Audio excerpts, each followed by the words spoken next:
Di senja kelam di pinggir Danau Bakung, Pak Hasan mencari kayu bakar saat aroma busuk menusuk hidungnya. Bau menyengat itu mengarahkannya ke sebuah gundukan tanah yang tampak baru digali. Dengan rasa penasaran yang mengalahkan takutnya, ia mulai menggali menggunakan sebatang kayu. Saat tanah terbuka, bau busuk semakin kuat. Pak Hasan tersentak mundur ketika melihat sehelai kain lusuh berlumuran darah. Di baliknya, tampak tubuh manusia membusuk dengan kulit kehijauan dan rongga mata kosong, menandakan tubuh itu telah lama terkubur di sana. Penemuan tubuh di bawah gundukan tanah segera mengguncang desa. Warga berbondong-bondong datang, suasana yang tenang berubah mencekam. Tubuh yang membusuk, dengan wajah tak dikenali, menambah rasa ngeri. Ketika polisi tiba, mereka mulai memeriksa tubuh yang hampir tertutup tanah. Tanpa identitas jelas, penyelidikan tampak sulit. Namun, saat tanah yang menempel diangkat, mereka menemukan petunjuk penting. Sebuah kaos robek bertuliskan, ATM Florist. Tulisan ini, meskipun sederhana, bisa menjadi kunci untuk mengidentifikasi korban dan mengungkap misteri di balik kematiannya. Siapa sebenarnya mayat yang ditemukan itu? Mari kita selami kasus ini sedalam mungkin. Termizi Maherat, seorang pria berusia 57 tahun, tinggal di Kelurahan Raja Basan Unyai, Kota Bandar Lampung, bersama anak-anak dan cucu-cucunya. Ia tinggal bersama mereka setelah bercerai dengan istrinya. Termizi dikenal sebagai sosok yang sangat bersosial dan pernah menjabat sebagai ketua RT di wilayahnya. Kehidupan Termizi terbilang cukup mapan secara finansial karena ia adalah seorang pengusaha yang sukses di Bandar Lampung. Termizi memiliki berbagai usaha, termasuk bisnis cuci mobil, losmen, grup musik yang sering disewa untuk acara-acara, bisnis agen beras, dan usaha pembuatan papan bunga bernama ATM Florist. Namun, di balik kesibukannya dengan berbagai usaha tersebut, Termizi merasa kesepian karena tidak memiliki pendamping hidup. Pada November 2021, Termizi mulai menggunakan aplikasi micet untuk mencari kenalan baru. Di sana, ia berkenalan dengan Fabie Kusuma, atau Caca, seorang mahasiswi berusia 22 tahun yang tengah kuliah di semester 6 di Bandar Lampung. Meski Caca berasal dari keluarga berkecukupan dan memiliki lingkungan pertemanan yang positif, ia memilih jalan hidup yang berbeda. Setelah berkenalan di micet, Termizi dan Caca menjalin hubungan asmara yang erat. Meski merahasiakan hubungan mereka karena perbedaan usia, Termizi, yang merasa kesepian setelah bercerai, menemukan kebahagiaan melalui Caca yang ceria dan penuh energi. Setiap kali mereka bertemu, suasana selalu terasa hangat dan mesra. Termizi tak ragu-ragu menunjukkan kasih sayangnya dengan membelikan Caca barang-barang mewah, mulai dari perhiasan, pakaian desainer, hingga tas-tas bermerek. Caca, yang semakin terpesona oleh perhatian dan kemurahan hati Termizi, mulai merasa dirinya istimewa dan sangat dihargai. Saat Caca mengetahui bahwa Termizi adalah seorang pengusaha sukses, percikan asmara di antara mereka semakin berkobar. Caca mulai berani meminta lebih banyak, dan Termizi, yang telah jatuh cinta, dengan senang hati memenuhi keinginannya. Janji-janji manis pun terucap di sela-sela percakapan mereka. Janji untuk membelikan mobil impian, sebuah rumah mewah, dan modal untuk usaha sendiri. Caca, yang awalnya mungkin hanya terpesona oleh harta Termizi, kini semakin bersemangat menjalani hubungan mereka, membayangkan masa depan yang cerah bersama pria yang begitu mencintainya. Namun, di tengah hubungannya dengan Termizi, Caca juga mulai berpacaran dengan teman satu kampusnya yang seusia dengannya, bernama Bagas Tio Johandari. Caca jujur kepada Bagas tentang hubungannya dengan Termizi, seorang pengusaha sukses yang lebih tua. Anehnya, Bagas tidak mempermasalahkan hal tersebut. Bahkan, Caca sering curhat kepada Bagas tentang masalah yang dihadapinya dengan Termizi. Caca merasa kesal karena dari semua janji yang diberikan Termizi, seperti modal untuk usaha, mobil, dan rumah, belum ada satupun yang ditepati. Hal ini membuat Caca terus menagih janji-janji tersebut. Setelah 8 bulan berpacaran dengan Termizi, Caca akhirnya mengetahui bahwa Termizi ternyata telah menikahi wanita lain. Ia juga mengetahui bahwa Termizi telah memodali usaha agen beras untuk istri barunya yang tinggal di balik bukit, Lampung Barat. Caca merasa sangat kesal, terutama karena janji-janji Termizi selama 8 bulan tersebut tidak pernah ditepati, dan kini ia merasa benar-benar dikhianati. Kemarahan Caca memuncak dan memicu rencana balas dendam. Ia mengajak Bagas untuk curhat dan merencanakan pembunuhan Termizi serta pencurian mobil Toyota Fortuner milik Termizi. Bagas setuju dan mengajak adiknya, Adit, yang berusia 17 tahun, untuk bergabung setelah menjanjikan imbalan. Adit, yang tertarik dengan imbalan uang jutaan dan iPhone terbaru, juga mengajak temannya Adi, berusia 18 tahun. Setelah tim lengkap, Caca merencanakan untuk mengundang Termizi ke sebuah penginapan di Bandar Lampung untuk mengeksekusinya di sana. Namun, setiap kali Caca dan Termizi bertemu, situasinya tidak pernah mendukung. Termizi selalu memilih tempat pertemuan di penginapan yang ramai dan berada di wilayah perkotaan, yang membuat Caca merasa tidak siap karena takut dengan risiko yang terlalu besar. Karena itu, Caca beberapa kali menunda aksi mereka. Setelah beberapa kali gagal, pada 22 Juni 2022, Rabu malam, Caca mengajak Termizi untuk menginap di penginapan sepi di Pantai Sebalang, Lampung Selatan, yang berjarak sekitar 38 menit dari Bandar Lampung. Caca memilih lokasi ini karena sepi di hari kerja, berharap rencana mereka kali ini berhasil. Termizi, yang tidak curiga, setuju untuk bertemu pada pukul 11 malam setelah menyelesaikan urusan bisnisnya. Sementara itu, Caca menghubungi Bagas, Adit, dan Adi untuk mempersiapkan rencana mereka. Pada pukul 11 malam, Caca berangkat sendiri ke penginapan di Pantai Sebalang, tempat Termizi sudah menunggunya. Setelah bertemu dan mengobrol, Caca mengajak Termizi untuk keluar dan jalan-jalan menggunakan mobil. Di tengah perjalanan, Caca meminta izin kepada Termizi untuk menjemput 3 temannya yang ingin ikut menginap bersama mereka. Termizi, yang tidak curiga, setuju dan mengikuti arahan Caca untuk kembali ke Bandar Lampung. Ketiga teman yang dimaksud adalah Bagas, Adit, dan Adi. Termizi, tanpa rasa curiga, mengikuti keinginan Caca. Setelah menjemput Bagas, Adi, dan Adit, mereka melanjutkan perjalanan menuju penginapan.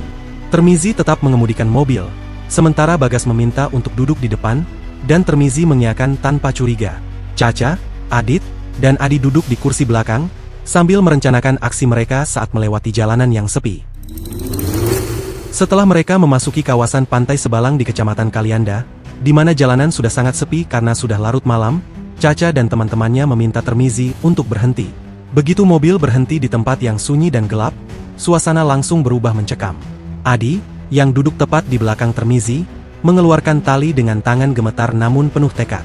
Dalam sekejap, tali itu melilit leher Termizi, menekan tenggorokan dengan kekuatan yang mengerikan. Napas Termizi yang terengah-engah bergema di dalam mobil, terdengar seperti desisan yang semakin melemah, bersamaan dengan suara gemeretuk tali yang semakin menekan. Sementara itu, Bagas, yang duduk di samping Termizi, memulai serangan brutalnya dengan memukul wajah Termizi tanpa ampun. Setiap pukulan yang menghantam membuat Termizi semakin lemah, darah mulai mengalir dari hidung dan mulutnya, bercampur dengan peluh dingin yang menetes dari wajahnya. Suara tinju yang menghantam, gemeretak tulang yang retak, dan teriakan kecil yang tak berdaya membuat atmosfer dalam mobil semakin mengerikan. Termizi, yang sudah dalam kondisi sangat lemah dan ketakutan, berusaha melawan dengan sisa-sisa tenaga yang hampir habis. Rasa panik dan ketakutan menyelimuti kabin mobil, membuat suasana terasa seperti malam yang tak berujung.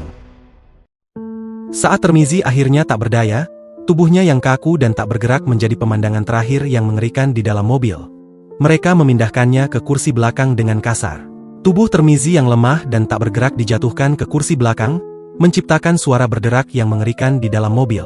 Caca kemudian beralih ke kursi depan, mengemudikan mobil dengan tangan bergetar penuh ketegangan, meninggalkan jejak kekejaman yang baru saja terjadi. Meskipun mereka telah melakukan serangan brutal, Termizi masih menunjukkan gerakan lemah, nafsu hidup yang tersisa. Melihat ini, ketiga pelaku semakin bertekad untuk memastikan kematian Termizi. Mereka berhenti untuk mengambil batu besar yang ada di tepi jalan, alat primitif namun mematikan. Suasana dalam mobil semakin mencekam ketika batu itu diangkat di atas kepala Termizi. Dengan setiap pukulan yang menghantam kepala Termizi, terdengar suara retakan yang mengerikan, darah bercipratan dan bercampur dengan keringat dingin yang memenuhi kursi. Setiap pukulan batu ke kepala Termizi membuat tubuhnya semakin lemas, hingga akhirnya berhenti bergerak. Napas terakhir Termizi melayang, meninggalkan tubuhnya yang kaku dan berlumuran darah di kursi belakang. Kabin mobil dipenuhi dengan aura kematian yang mencekam, hanya diiringi oleh napas berat pelaku dan suara mesin mobil yang terus melaju, meninggalkan jejak kekejaman yang tak terlupakan dalam kegelapan malam. Setelah berkeliling mencari tempat sepi di sekitar Sebalang dan gagal menemukan lokasi yang aman, Caca dan teman-temannya mencoba memasuki tol Itera, namun tidak menemukan celah karena lalu lintas yang ramai. Mereka akhirnya memutuskan untuk menuju Kampung Sinar Banten, Kecamatan Bakung, Kabupaten Lampung Tengah, yang berjarak sekitar 54 km. Sesampainya di sana, mereka menemukan perkebunan di pinggir Danau Bakung yang tampak terpencil. Di tempat itu, mereka menurunkan tubuh Termizi dari mobil, mengambil barang-barangnya seperti ponsel, dompet, dan kunci mobil. Kemudian, mereka menggali lubang dan menguburkan tubuh Tirmizi, berusaha menyembunyikan jejak kejahatan mereka. Setelah menjual mobil Tirmizi di Jakarta dengan harga Rp160 juta tanpa dokumen sah, Caca dan Bagas kembali ke Bandar Lampung. Di sana, mereka membagikan sebagian dari hasil penjualan kepada Adit dan Adi sebagai imbalan. Caca dan Bagas kemudian berangkat ke Palembang untuk menghabiskan sisa uang. Mereka membeli pakaian bermerek, makan di restoran mahal, dan membeli 4 iPhone terbaru. 2 di antaranya akan diberikan kepada Adit dan Adi. Setelah puas berbelanja, mereka menginap di sebuah hotel di Kayuagung, Kabupaten Ogan Komering Ilir. Di hotel tersebut, mereka menikmati kemewahan dan bersantai, merasa tenang karena mereka yakin telah berhasil menyembunyikan jejak kejahatan mereka. 3 hari setelah tubuh Tirmizi dibuang. Pada hari Sabtu, 25 Juni 2022, seorang warga yang mencari kayu bakar di perkebunan pinggir Danau Bakung, Ogan Komering Ilir, mencium bau busuk menyengat. Bau tersebut berasal dari gundukan tanah di lokasi tersebut. Saat digali, ditemukan tubuh manusia yang mulai membusuk. Karena tubuh tidak sepenuhnya terkubur, identitas korban sulit diketahui, namun baju kaos yang dikenakan bertuliskan ATM Floris, memberikan petunjuk penting bagi penyelidikan polisi. ATM Floris, yang merupakan usaha papan bunga milik Tirmizi Maherat, terletak di kota Bandar Lampung. Setelah penemuan tubuh di Danau Bakung, polisi menghubungi ATM Floris untuk menyelidiki lebih lanjut.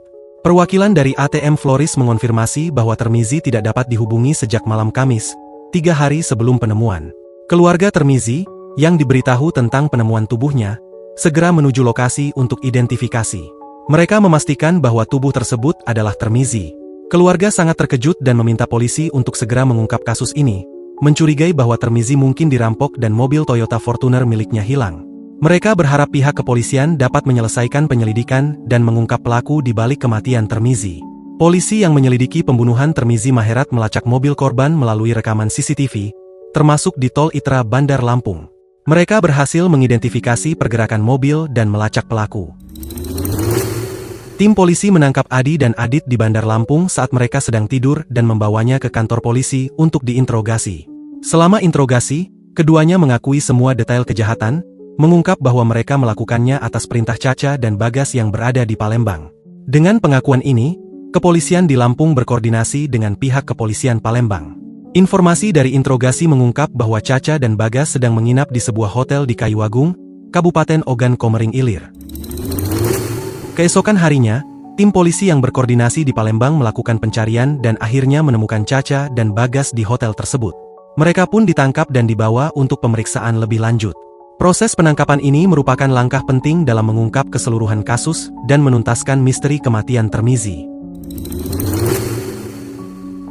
Setelah Caca, Bagas, Adi, dan Adit ditangkap, mereka dibawa ke Bandar Lampung untuk pemeriksaan dan interogasi. Karena Adi dan Adit sudah terlebih dahulu ditangkap dan mengakui semua peran mereka dalam kasus ini, Caca dan Bagas akhirnya juga mengakui keterlibatan mereka. Caca mengaku bahwa semua ini berawal dari rasa kecewa karena Tirmizi tidak menepati janji-janjinya. Setelah proses penyidikan, kasus ini dibawa ke pengadilan. Dalam persidangan, keempat pelaku dijatuhi hukuman. Dalam persidangan kasus pembunuhan Tirmizi Maherat, keempat pelaku akhirnya menerima hukuman masing-masing sesuai dengan peran dan usia mereka saat kejadian. Caca, sebagai otak dari pembunuhan berencana, dijatuhi hukuman 15 tahun penjara. Caca dianggap sebagai mastermind yang merencanakan dan mengarahkan seluruh aksi keji ini, memanfaatkan kekecewaan pribadi terhadap Tirmizi sebagai motivasi utama. Keputusan untuk memberikan hukuman yang cukup berat ini didasarkan pada perannya sebagai penggerak utama dan rencana terperinci yang dia buat untuk menghabisi Tirmizi dan menyembunyikan tubuhnya. Bagas dan Adi, yang berperan sebagai eksekutor langsung dalam tindakan tersebut, masing-masing dijatuhi hukuman 14 tahun penjara. Bagas dan Adi terlibat langsung dalam kekerasan terhadap Tirmizi, dengan Bagas bertindak sebagai pelaku utama yang memukul korban, sedangkan Adi melakukan tindakan penyiksaan dengan mencekik korban. Hukuman ini mencerminkan beratnya tindakan kekerasan yang mereka lakukan, yang menyebabkan kematian Tirmizi secara brutal. Adit, adik Bagas yang terlibat dalam kasus ini namun memiliki peran yang lebih kecil, dijatuhi hukuman 7,5 tahun penjara. Adit yang berusia 17 tahun saat kejadian, diberikan hukuman yang lebih ringan dibandingkan dengan pelaku dewasa lainnya. Hukumannya dipertimbangkan lebih ringan sesuai dengan undang-undang yang berlaku bagi pelaku di bawah umur. Biasanya, Hukum memberikan perlakuan berbeda untuk pelaku yang masih di bawah umur, dengan fokus pada rehabilitasi dan perlindungan hak-hak mereka. Undang-undang memandang bahwa pelaku muda memerlukan pendekatan rehabilitatif, bukan hanya hukuman pemenjara. Jika Adi telah berusia 18 tahun pada saat kejadian, hukumannya kemungkinan akan setara dengan Adi, yaitu 14 tahun penjara. Perbedaan usia ini menjelaskan variasi dalam hukuman, di mana pelaku dewasa dianggap lebih bertanggung jawab secara penuh atas tindakannya dibandingkan dengan pelaku di bawah umur. Dengan mempertimbangkan usia Adit yang masih remaja, hukumannya ditetapkan lebih ringan dengan harapan untuk memberikan kesempatan bagi reformasi dan perubahan positif dalam hidupnya di masa depan.